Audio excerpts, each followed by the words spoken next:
Hey everybody, Matt Mullen. It's session number 3 of how to make money with email.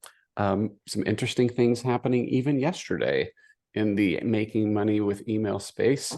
Number one, Beehive. If you're familiar with that platform or have heard of it, they just raised another round, I can't remember how many millions of dollars, but it's interesting to read what they're looking forward to. So if you're not familiar with Beehive, it's a much simpler kind of platform, but they're kind of like a Substack competitor. If you're familiar with Substack, I'm sure you've seen those newsletters out there. So they raised a bunch of money and they're looking towards putting ads into emails.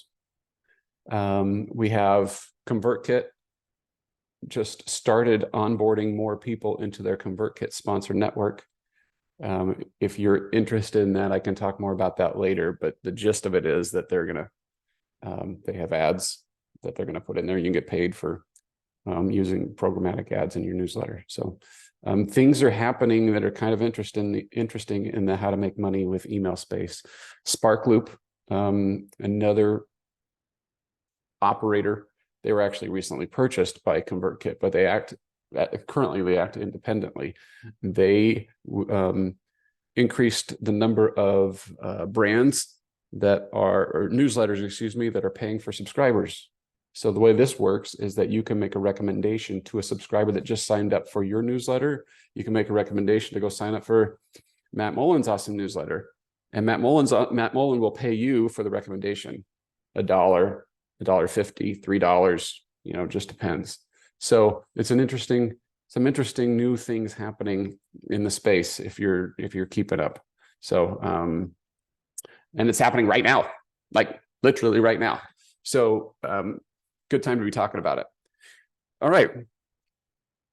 Making money with email is still fundamentally at its core about volume, in the same way that selling products and making money off of ads on your website or off of your TikTok sponsorships is still about volume. So we talked a lot on Monday and Tuesday about list growth. So I'm not going to have a lot of time with this session, with this group, to dive into this too deeply, but I want to take it to the next level. We've touched on it. I just want to be explicit about it. So what's the not so secret about list growth? Your existing traffic is your best source. So what most people out there will do, and you'll see this everywhere, is they'll create one lead magnet and hope that that covers them. If you truly want to grow and you truly want to serve your audience, you need to think about this and fight the battle that Bart is fighting right now of how do I share something different for each different audience member. Okay, so depending on what they need. My example that I've given you is about a segment from the very beginning. My Disney cruise audience is a very narrow niche. It's a narrow portion of my overall Disney interested newsletter.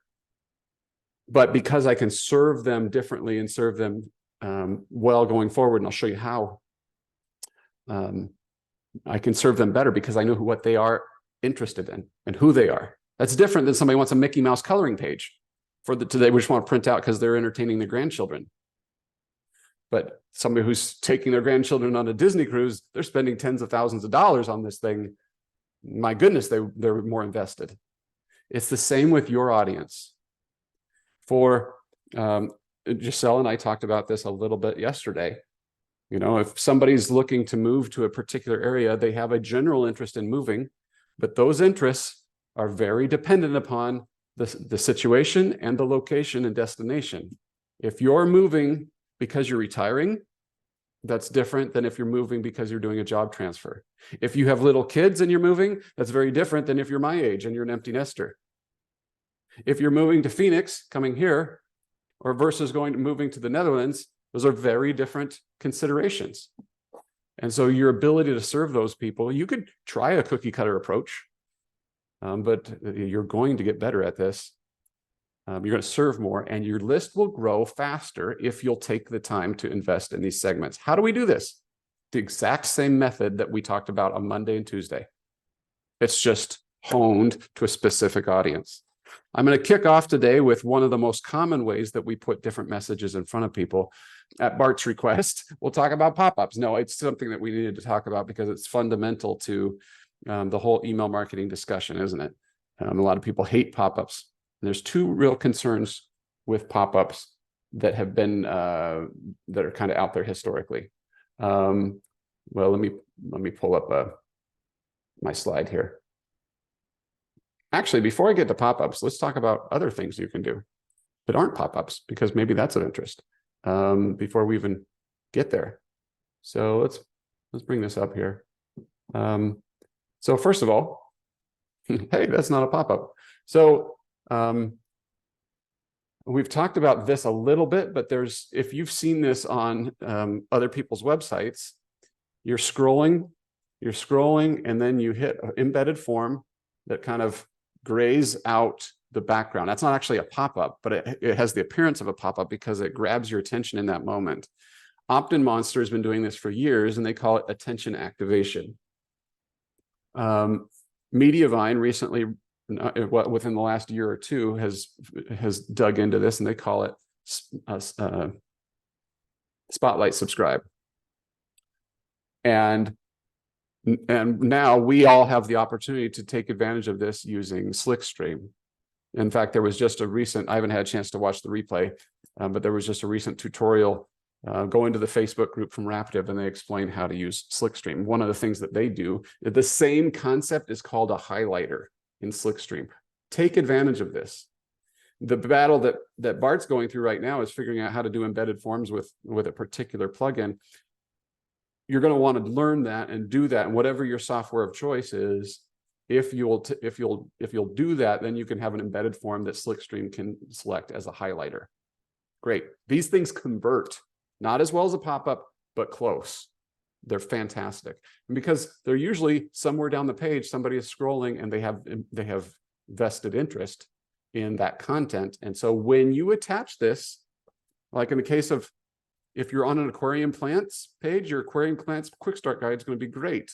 If you're on a fish page, what fish to buy for your aquarium is going to work better than a general aquarium health or the plants thing.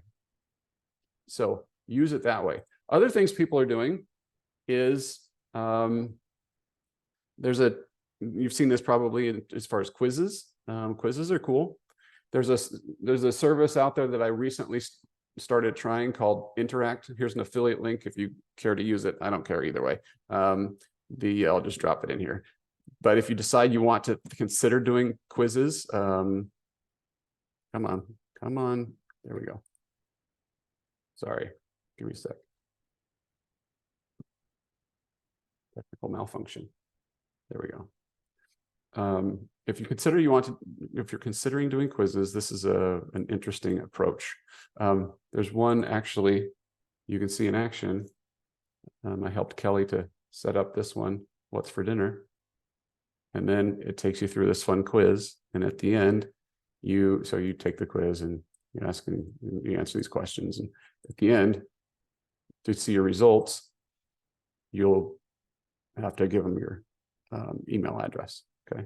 So of course, this is not going to be right for everybody, but some people might find this an interesting way to get people to figure out, I don't know, to give them information that's helpful to them and to capture an email at the same time. Okay, next. All right, let's talk about pop-ups. So first things first, I mentioned this already, but there's two main reasons that you might be concerned about pop-ups. Number one, you find them annoying. Well, welcome to the club. Number two is that you're worried about Google ramifications. I'm here to, on number one, let's get rid of that one. The simple answer is don't be annoying. All right. What's annoying? So if I'm on an aquarium plants page and I'm starting to read about what plants, and I get this email, and I don't know you or don't care about you just yet, and I get this pop-up instantly that says sign up for my newsletter. Well, yeah, that's annoying, because That doesn't help me. It's not what I'm interested in. If I land on your page and I'm scrolling through and I'm seeing that there's these great information, very detailed information about plants, and I get a pop-up that says, want the perfect plants for your aquarium? Here's our 5 guaranteed always thriving plants. That's not annoying. That's helpful. So number 1 is don't be annoying. And I'll show you how in just a second. Number 2, there's a lot of concern about the Google thing. Well, I'm here to tell you that you can do pop-ups safely. And the first thing I'm going to tell you is I will not engage in a battle with SEOs on this. I just won't. I understand where they're coming from. And there are some that are very dogmatic about this. But we've gone for years with Google saying you shouldn't do intrusive interstitials. There's a way to do pop-ups that don't violate that. This one size fits all that the SEO types will tell you, with some guidance that they're pulling from 2016, honestly, because that's the only time Google's ever really talked about this. Everything else has been a repeat of that. Until recently, they just recently said, yeah, it turns out these aren't even signals anymore. So they've just basically said, whatever, just be good with customer experience. We are okay to have pop-ups on mobile, folks. We just need to do it a certain way, and I'll show you in just a second. But having said that, do not tag me in a battle with, you know who they are. I'm not doing it. And to be honest, they send me business, so why would I go fight them? But last piece on this. I've been doing this for 5 years with content creators that have massive blogs. If I did anything that hurt people's search engine traffic, do you think I'd still be able to have these conversations? Probably wouldn't be a reputable source for you anymore. Anyway, that's that. So here's how you can do pop-ups based off both of my experience and my research. First of all, specifically, we're talking about mobile mostly. Almost anything goes with desktop, but let's be honest, or let's be good, conscious citizens of the web and provide our so apply these rules also to desktop. But the first thing is that let's not create content that covers the entire screen completely. That's a no-no. All right. So try to avoid having images if necessary. You can do just all text and still get your point across with a snappy headline, and maybe just ask for the email address and just keep it tight. Keep it tight. Don't make it impossible to close. So if I have to click that little tiny X, I don't know if you know how old I am. I am ancient, okay? And these fingers don't work the way that they used to. So don't make me have to hit that exact X in order to close that thing. That's hard. I can't even see it. I have to wear reading glasses. So don't make it impossible to close. Also, don't make it hard to interact with the content that's that's kind of one and the same, is that you want to be able to see the content below it, know it's there. We don't need to blank out the whole screen and do a huge overlay. Some people still do that, but it's not my favorite. And then don't show a pop-up immediately upon arrival. You don't necessarily have to wait till they go to a second page or any of that sort of thing, as people have used to believe, but give them 10 to 15 seconds, or allow them to scroll halfway down the page, or something that allows them to interact with the content. Remember, we were just talking about that plants example? That actually kind of makes sense. Same thing is true for me and my Disney cruise. They scroll a certain amount down the page, or you wait 10 to 15 seconds. They've seen that the content is related to what they came there for. It doesn't block that experience. And then lastly is obvious. Never miss an update. Don't show pop-ups that a user isn't likely to care about, okay? So if you're going to do that, there's plenty of pop-up software out there, if I've convinced you. Look, I don't care if you do it or not. I'm not really in the pop-up game. I guess I am in the pop-up business. That's not true. I am, because your growth is dependent upon these activities. And I will tell you that the pop-up is the most effective thing that you will do. And you'll be saying, well, but conversion rates are still small. Yeah, they are. But we're talking about, even if you're getting a 0.5% conversion rate, you're doing fine with a pop-up, okay? Drop me any questions you have in the chat while I show you a few examples. The first one, the software that I have been using is called Convert Pro. This is the one I use most often. It is not without its problems, but it fits that price tag that, oh, I'll talk about Convert Pro. It fits the price tag that most people are looking for, which is not too expensive. It's about $90 a year.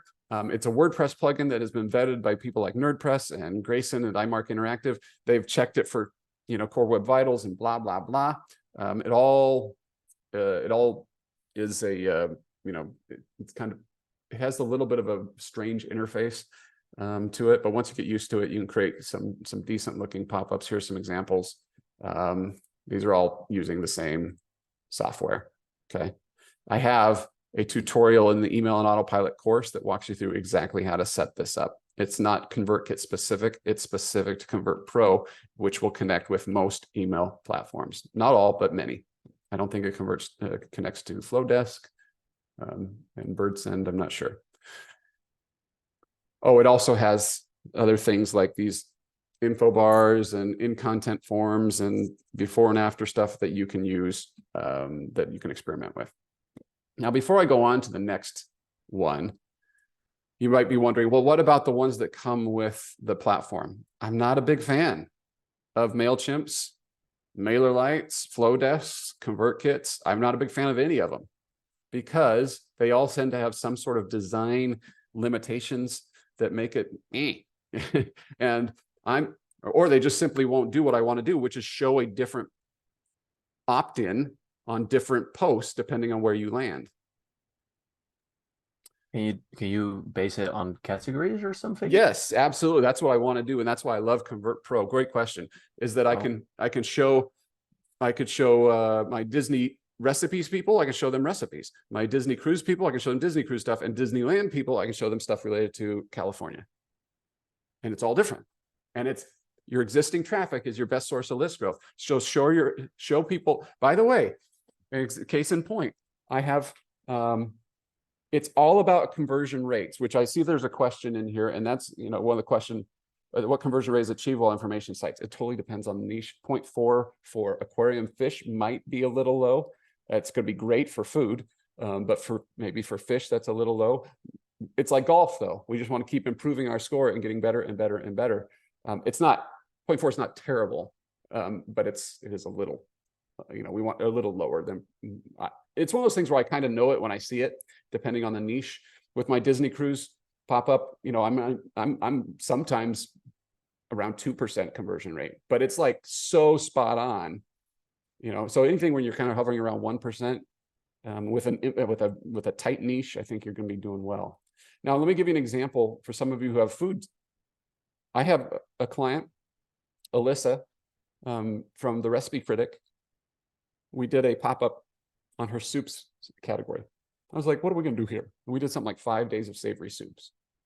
She got 7 times the conversion rate over her general opt-in. 7 times the conversion percentage. When you start adding that up, that's just that visitor came and you were much more effective in getting that visitor to sign up. Okay. You didn't lose Martha. Opt-in Monster is the kind of the granddaddy, classic, right? Been around a long time, and they have great stats, good A/B testing. They have a lot. They have one of the challenges is that they're one of the most expensive out there, especially for those of us who have a lot of traffic, because they charge based off of page impressions. So that's the only real drawback to Opt-in Monster. But if you want one of the historically one of the best, you can't really, I can't fault you for choosing that. Here's some examples here of different Opt-in Monster pop-ups, and here's that attention activation. By the way, notice how Kristen at Lil Luna changed it out for Thanksgiving. So if you want to grow segments and seasonality, there are different things going on at different times in our lives, and your reader is thinking differently. If you want to take something that you have right now that's kind of and you want to do one thing to it, just put a summer theme to it. My bet is that you'll have an instant bump. And then in August, you switch it at the end of August to a fall theme. The same thing's going to happen. Okay. ConvertBox is my favorite currently. It's not cheap. It's I think it's a $500. If you get the version I get, it's like a $500 one-time lifetime thing, and you can use it on multiple sites.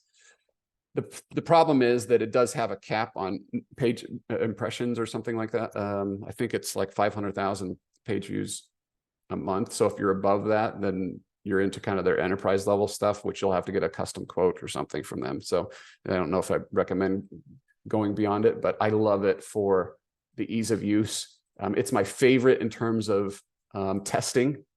I know that this doesn't look like much, but what you can do in this example is that you can test every piece of this opt-in so easily. I can swap this out for a picture of just the ship instead of me and my family. I can change the colors on these. I can instead of saying what to expect on your first Disney cruise, I can say Disney cruise revealed or whatever I want to do. I can change up the button, the call to action. I can do all these things and have multiple tests going on at one time. Not exactly recommended.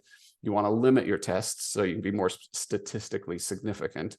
But the point is, it's really great for A/B testing, and you can use it across multiple sites. Lots of people do a little search on ConvertBox in, say, the Raptive or other Facebook groups you're in, and my guess is that you'll find some fans out there. I was just recently converted. So I was converted by people on a mastermind like this. So I don't know everything about all the stuff that's out there, but it's just real simple. It's just simple and intuitive. Yeah, Giselle gave us some real life examples there of 1%, and Giselle's topic is about moving and those resources and whatnot. So it makes sense, right? You're going to have more people that are invested, and they need the resources that she's offering. So all right, and it does matter very, very much what you say. This right here, what I'm showing on my screen, what to expect on your first Disney cruise, was not the first thing that came out of my brain. And so tapping and tweaking to get the messaging right. If I said something like, oh, so you're going on your first Disney cruise, or insider secrets, or that kind of stuff, it doesn't go right to the heart of what to expect on your first Disney cruise. That's why I've not changed this away, even though I've tested other things. This just consistently wins. You'll get there. You'll find that thing. And so if you're not converting well, it could be the headline. Think like BuzzFeed if you need to. All right. Let's talk now. Any more questions about pop-ups? There's probably more than you wanted, huh? Yeah, why is there so many softwares? Why are there so many songs about rainbows? People see it as an opportunity to monetize. And the reason for that is, like, think for us, we're mostly in content, all of us on this particular mastermind, but email has served e-commerce for long time. And your ability to convert somebody onto your list has a direct relationship to how much you're going to sell. I know that from lots of experience. So you want the stuff that's going to work. So somebody out there said, I can make a better mousetrap, and I can do it better than the other person. And so that's why.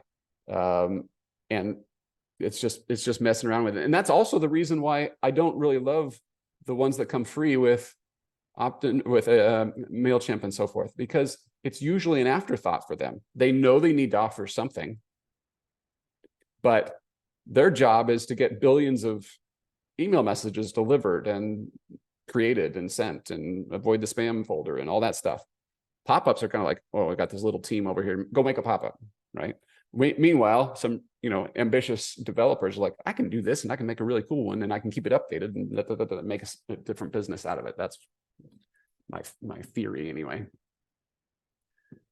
All right.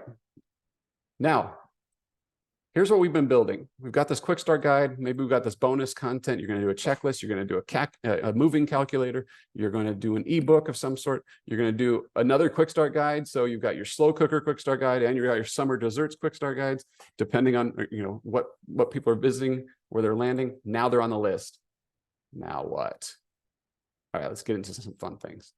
I want to share with you this technique that when I came into the email space, I was frankly, I'm going to sound a little cocky, I guess, but I was surprised that this was not happening.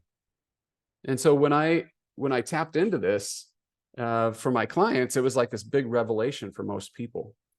It's one of those things that you kind of go, why wasn't I doing this? up to this point. But it just isn't the first thing that pops into our head. And that is to take your existing and best content and put it on autopilot.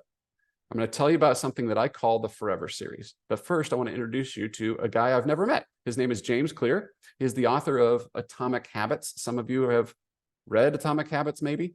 And before he released that book, I started following his blog back in 2017. This is what it looked like. He talks about goals, habits, self-help, self-improvement. When I signed up for his newsletter, I started getting emails from him in the summer of 2017. And what it looked like to me is that it's all new to me. You see those? They come in about one per week. And to me, that looks like James sat down on a Wednesday and started typing and then hit send. Well, I did some research and I went behind the scenes to see what that actually looked like to James. I took every one of those topics that he was sending me via email, and I figured out when did he originally publish that content. Now, the first 2 emails in the series were some sort of welcome. But then the first email, his cornerstone piece of content, forget about setting goals, focus on this instead, which actually is the basis to his Atomic Habits book. He's been teaching the same thing for years, folks. This was already at that time 4 or 5 years old. He had published it originally in October of 2013. Here we are today in June of 2023, 10 years later. He's still talking about the same cornerstone piece of content. He made a bestseller book out of it. Then the rest of his content was also old-ish, okay? 2016, 2015, 2016, he did squeeze in a new one in here. But who's this guy think he is? He's pawning off all his old stuff on me. He's got a lot of nerve. Well, the reality is that stuff is still awesome. It's still fact. It's still truth. And it still helps me. So I want you to think about this. Imagine that you've got somebody who's new to your website, your channel, whatever. He or she likes what you have going on. So they sign up for your newsletter, and then every week they get your best stuff. Every week they're linking back to your blog or your YouTube or your wherever you want them to go. And over time, their admiration for you will grow. They tell all their friends and they buy all your stuff. And that's when you get the private yacht, right? Private yachts, thanks to email. Okay. The way that I think about this is I call it the Forever series. It's all it is an automated sequence. You may have heard this called a nurture sequence. I'm taking it a step further. We are going beyond nurturing and into ongoing nurturing forever. Here's the gist of it. You just think about your reader and you provide answers to their questions before they ever think to ask. All we're doing is we're going to create a series of your best stuff and put it in the right order. We're going to decide when to send those, usually weekly. Most of you can do an evergreen sequence weekly. And when something new comes in that is also evergreen, you just drop it into the right spot. Such as a new blockbuster article that you worked so hard on that you know is now a new piece of cornerstone content and it's evergreen. You just maybe put it at the end of the series, maybe you put it at the beginning of the series, maybe put it right in the middle, wherever it goes, wherever it goes. The thing about the series, the Forever series, is it's not set in concrete. You can move things around. It's just once it's set, you can almost set and forget a little bit. You can swap things around. If something stinks, you just pull it out of there. All right. You're the one that should get your readers better than anybody. I've been on a Disney cruise and my new cruiser has not. So I should be able to understand what it's like to be him or her. I can then answer their questions with my best stuff in the right order. I'm leading them where they should go. Okay. So I'm going to give you an example here. Oh, and then plus you're saving time by writing, you don't have to write the same thing over and over again or hope that they see it or publish it at different times. Let's go back to my Disney cruise example.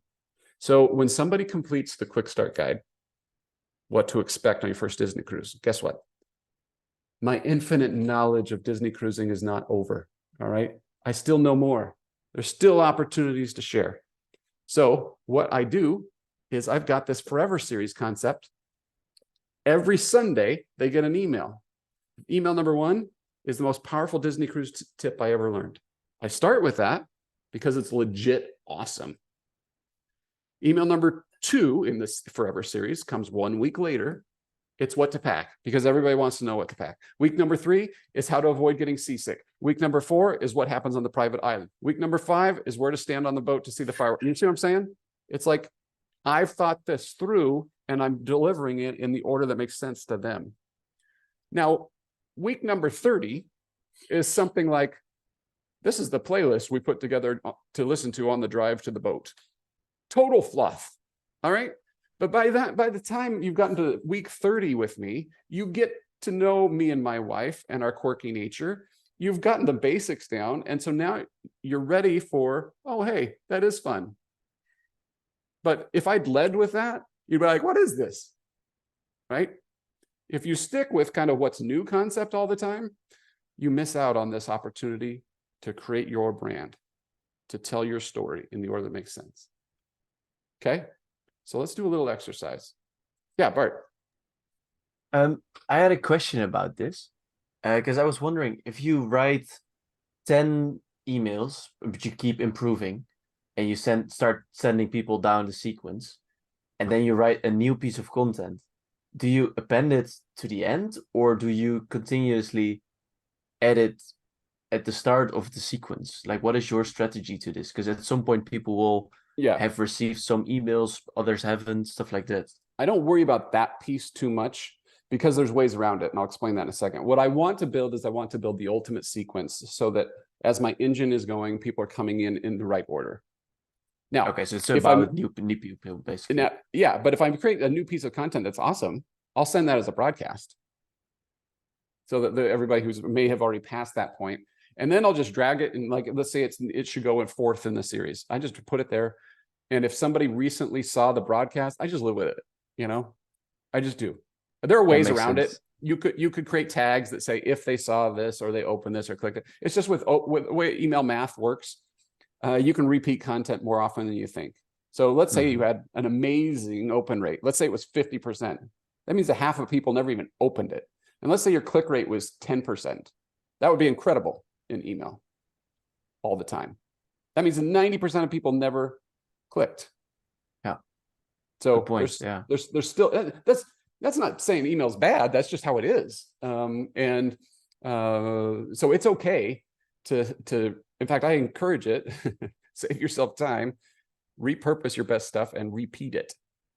I mean, McDonald's has to know that I've enjoyed a Big Mac or 2 in my time, yet they continue to advertise Big Macs to me, right? So, or if you're a food blogger and you have an incredible classic chocolate chip cookie recipe, even if I tried that once before, I'm gonna guess I'm going to open to try another chocolate chip cookie somewhere in my future. So reminding me that it's there is not a bad thing. One of the questions I get is, how many emails should be in a Forever series? I always kind of chuckle at that one because it's in the name. I mean, start with 5, but build and keep adding to it, like you're talking about, where you get a new piece of content, slap it in, put it in the right order, keep adding to it. Because here's the logic. Let's say somebody opens, enjoys 5 weeks of emails from you, and week 6, the email doesn't come. Are they going to magically remember to come back to your website? Probably not. They're very busy. On week 6, if they'd received an email from you, there's a good chance they would also come to your website. So I guess what I'm saying is that logic applies to week 5 and 6, to week 15 and 16, to week 50 and 51. So that's why I call it a Forever series. If you want to add to it, keep adding to it. I repeat stuff in the series. You're creating the journey. That goes back to this. You get to lead them. And this is what most people don't do. Friends, your competitors are not doing this. They're not creating a brand this way.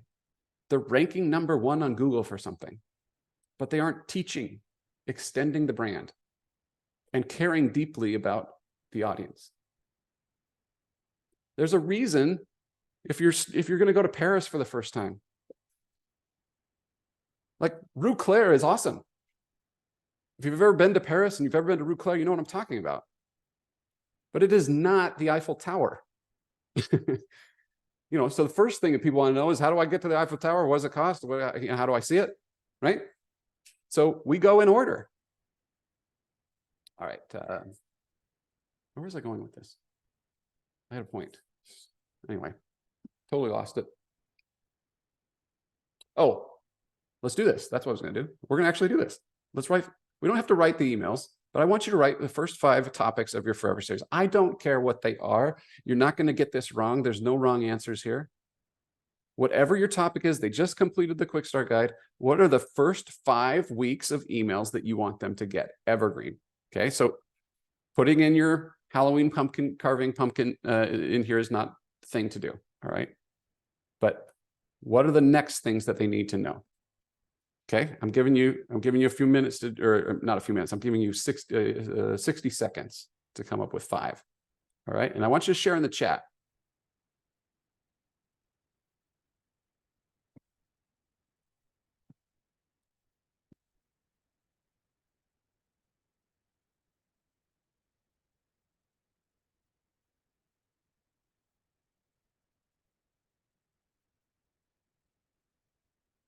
All right, let's see some of those ideas coming through. While you're doing that, I'm going to find you some examples of some Forever series emails.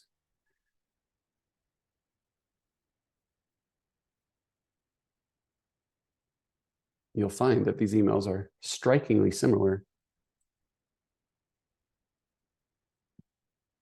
to other emails we've been looking at.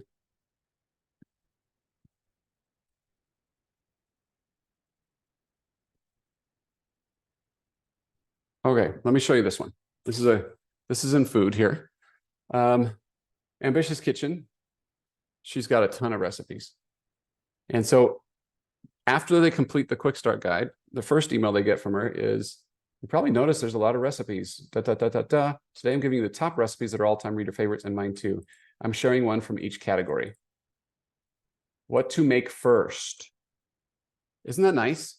If you have a food blog telling you, look, I got thousands of recipes, but start here. Because these have been tested more than any of the others, or I really stand by these, or whatever her reasons are. So for breakfast, this, for lunch, that, for dinner, this, for dessert, that, and so forth. Okay. So that's not quite a welcome email, but it's darn close, isn't it? Here's one that's just evergreen. Tacos we're making on repeat. She's got these tacos here and then serve these with these. That works any time of the year. People love tacos. She doesn't have to go rewrite this newsletter for every week. Here's one that's in the Growfully series.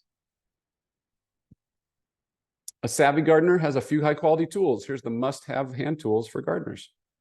Perfect. Any time of the year. What else? Best year-round baking gifts.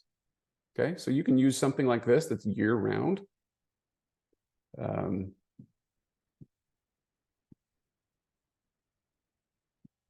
My most popular recipes on Pinterest.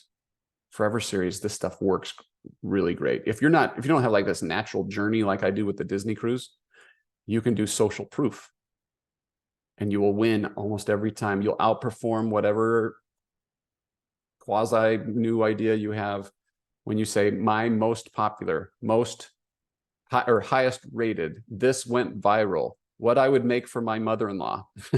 Okay, like those types of things work. Repeat them, use them again and again. Do it site-wide, do it category. My favorite recipes of all time, my husband's favorite, my kid's favorite, or my favorite cookie recipes, my husband's favorite cookie recipes, my kids' favorites. You see? You can keep going with that. You take those, and guess what? You take that same email, send it 6 weeks, or 6 months later. The exact same email, send it 6 months later.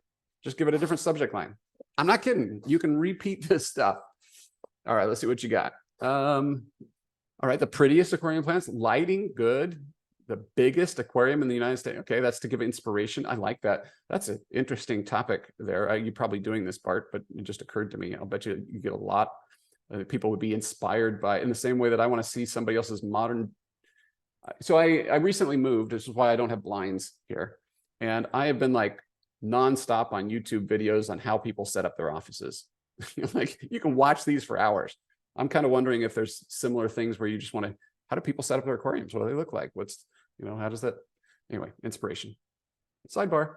All right, Anna she's got 5 ingredients you want in your 1800s pantry, favorite 1800s cookie, where to find cookware for recreating. All right, okay, cool. 50 words on each of the most viewed location. Okay. Got the audio tracks, add location pictures. Now I schedule them as social posts. I could also add these to weekly. It'd be 4 years ago. That's genius right there. Giselle, repurposing content. Okay, let's talk about the Forever series. If you've been emailing up to this point, let's say that at one point you had the idea to send an email that was kind of like this one. Go back through your broadcasts and see what themes worked. And then bring those into your Forever series. You can just copy them, paste them in there, make some tweaks, and presto, you may be building out this Forever series faster. Can you create several tailored quick start guides and drop them all in the same Forever series, or do you have segmented set Forever series? Yes and yes. It totally depends. So for example, let's say that you're a food blogger and you have an air fryer series of recipes. Maybe you have 10 recipes, but it's enough, you're getting traffic on it. It's enough to create a quick start guide. Well, we also know, and you know that you don't have enough to just keep going with a to that segment. You can decide to build that, but for now you have all these other recipes. Somebody who cooks with an air fryer also cooks with other stuff. So in that case, I drop them into a general Forever series. In the Disney cruise example, I have them into a segmented series. I also have a general interest Forever series for just Disney stuff, but I have a segmented Forever series of about 30 emails for the Disney cruise. So yes and yes. You're starting to see how you can use email marketing automation to send these people here, send them there, and create the journey. Just mastering the tech is not that hard. It's really getting it organized in your head. What is that journey? So get a spreadsheet out or get out your piece of paper and go, if they sign up for this quick start guide, what do I want to have happen? I want this and this. And then if you have questions in the email and autopilot course, show you exactly how to set that up, or you hit me up and I'll tell you. All right. Cool. What about 4th of July recipes? Sorry, Bart, but 4th of July recipes. Doesn't work in a Forever series, does it? So there is seasonality. That is important. What problem can I solve for people and when? This is why I send usually 2 emails. This is the cookie cutter system. One email is a evergreen Forever series, and the other one is seasonal weekly newsletter. Okay. This allows me once a week to send the 4th of July recipes for whatever my audience is thinking of. In fact, I'm going to throw this into the chat here. Let me grab it. I have a resource for you that I hope one of you will find helpful. Here's the link to it. Here it comes. Prepare yourselves. Whee! All right. It's going to be this right here.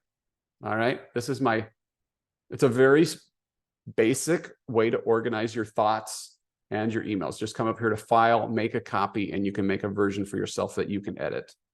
What it does is it takes every Saturday of the year, you can modify the date here, and it'll change all the other ones. Okay. It'll change all the rest of them. But then you just list in here for your business, what's your reader thinking about? Well, if you're a food blogger, these are pretty common. New Year's resolutions, healthy eating, comfort food for cold nights. That's what they're thinking about. You know what this is not? This is not a what's new. It's all new to them. They don't care. They want what they want when they need it. So, well, for example, let me show you an example. 7.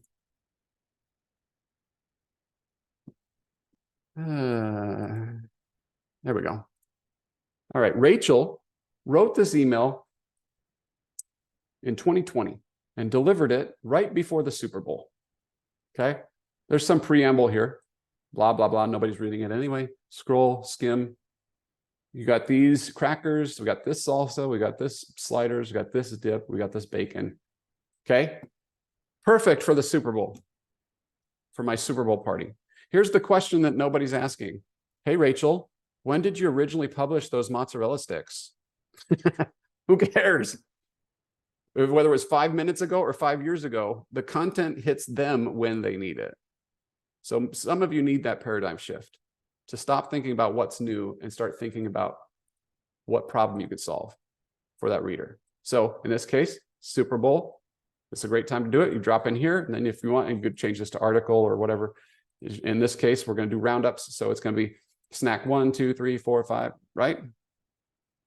So does that make sense? Think about your audience's journey and less about what's new or following some other rote system. By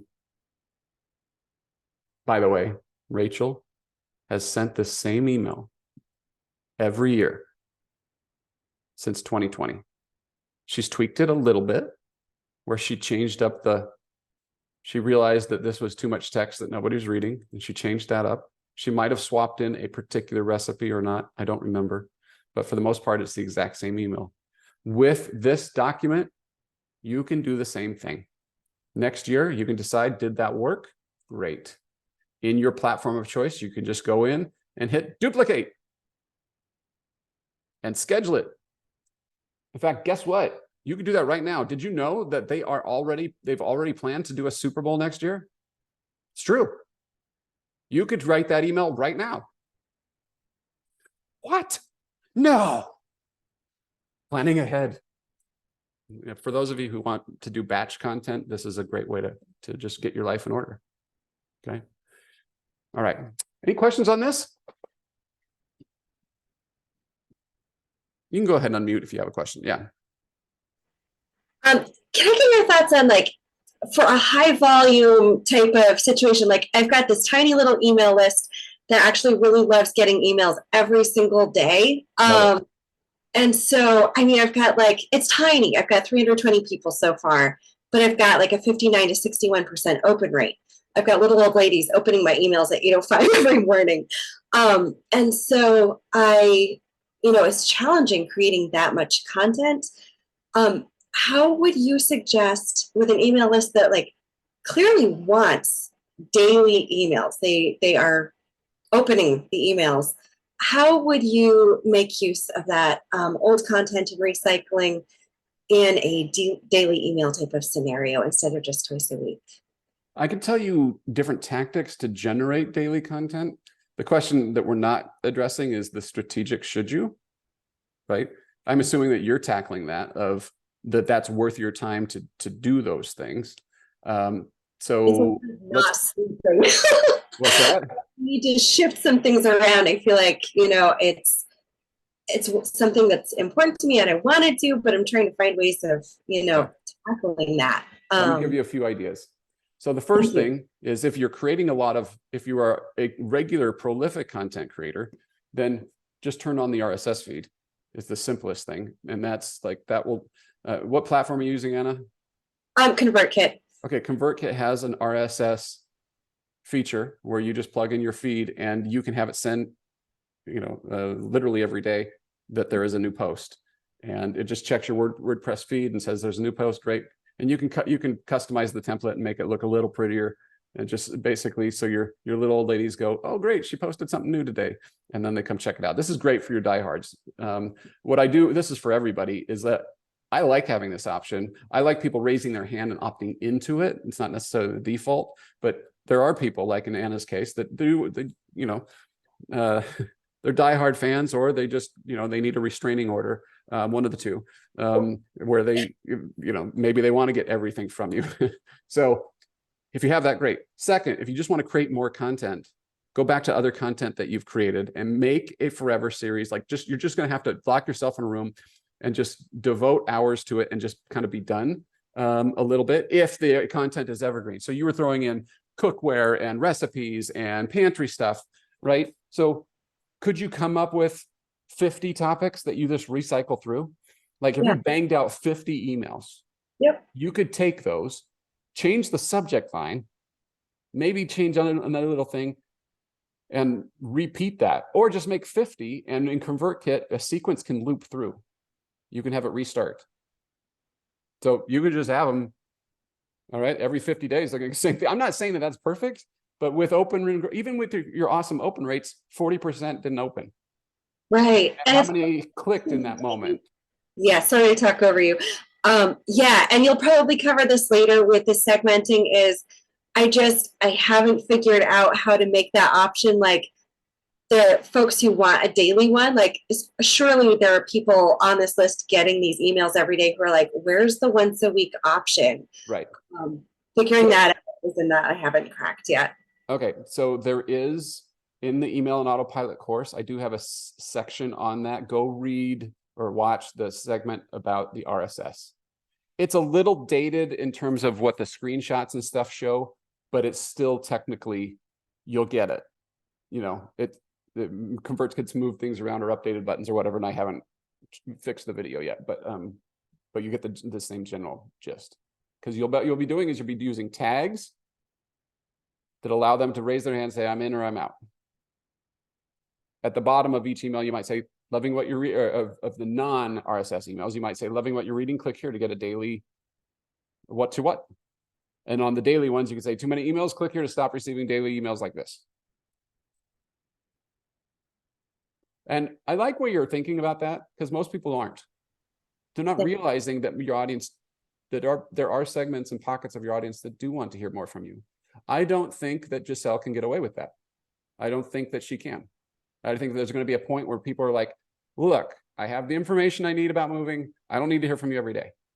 I'm just a guest. I think it's once in 5 years probably. No. Well, so in your case, you're like, I have this with Disney Cruise, right? Where there's, once they go on a cruise, how much more do they need to hear from me?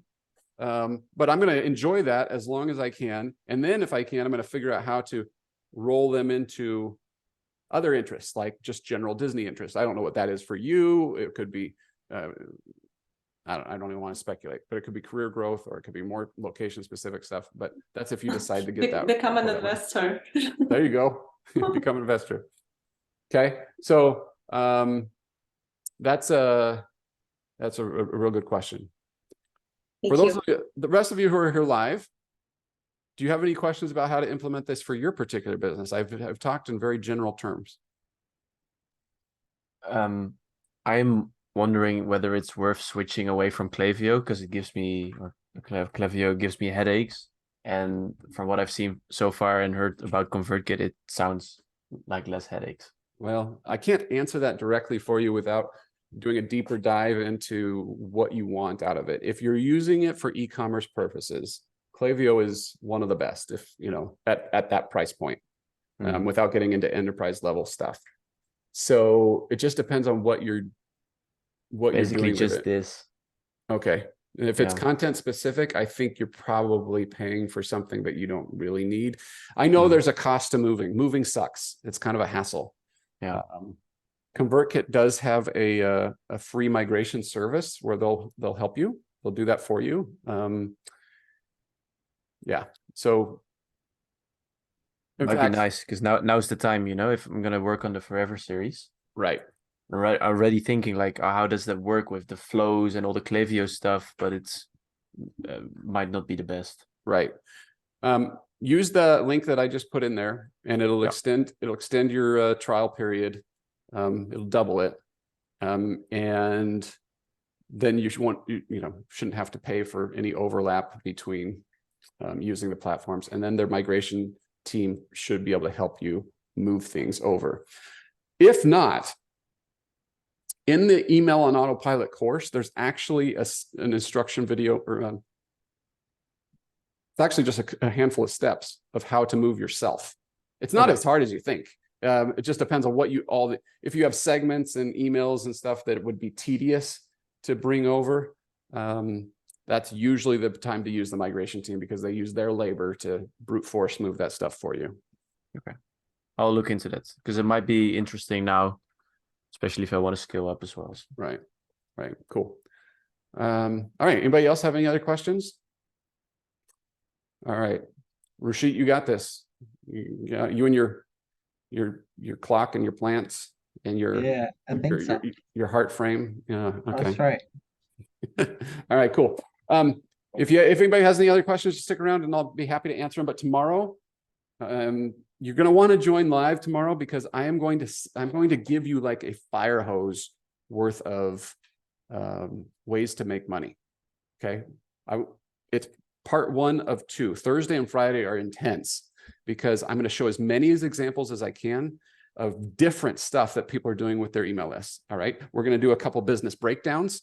And it may or may not apply to your business. What I'm hoping for is that there's a little spark, a little inspiration for where you can go with this next. We'll talk about affiliate. We'll talk about sponsorships. We'll talk about how do you get sponsorships. We'll talk about selling stuff. We'll talk about selling digital products and physical products. I will show you memberships. I'm going to show you a bunch of other stuff that I haven't even mentioned yet. So just all sorts of things that people are doing with their email lists. All right.